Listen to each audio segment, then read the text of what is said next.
இவ்வளவு நடைமுறை இருக்கும் பொழுது சும்மா வந்து காவல்துறைகிட்ட கொடுக்குற வாக்குமூலம் எப்படின்னு எல்லாருக்கும் தெரியும். என்னன்னா, நீ காவல்துறையில் கொடுக்கப்படுகிற எந்த விதமான வாக்குமூலமும் இறுதியானது அல்ல, செல்லத்தக்கதல்ல. அப்ப அந்த காவல்துறையில் கொடுத்த வாக்குமூலத்தை நீங்க மையமா வச்சுக்கிட்டு ஒருத்தர் பிக்கப் பண்ணிட்டு போங்க, அவரை கைது பண்ணுங்கன்னு நீதிபதியே எப்படி சொல்ல முடியும்? ஓகே, சட்டவிரோதம் இல்லையா? நீதிபதியே சட்டத்தை மீறலாமா? அண்ட் அதை தொடர்ந்து அவசரமா ஏடிஜிபியை சஸ்பெண்ட் பண்ணிருக்காங்க. அதான் அவர் கைது பண்ணி சஸ்பெண்ட் பண்ணுவீங்கன்னு உச்சநீதிமன்றத்துல கேள்வி கேட்டிருக்காங்க. அது ஏன் இவ்வளவு அவசரமா நடக்குது? இதனுடைய பின்னணியில என்ன இருக்கும் நீங்க பாக்குறீங்க?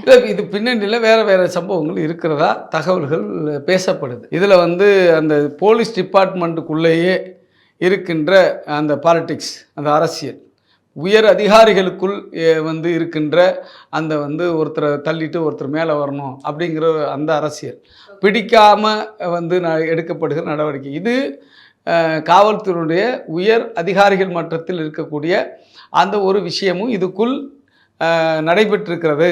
இந்த பாலிடிக்ஸும் இதுக்குள்ளே இருக்குது அப்படின்னு சொல்கிறாங்க.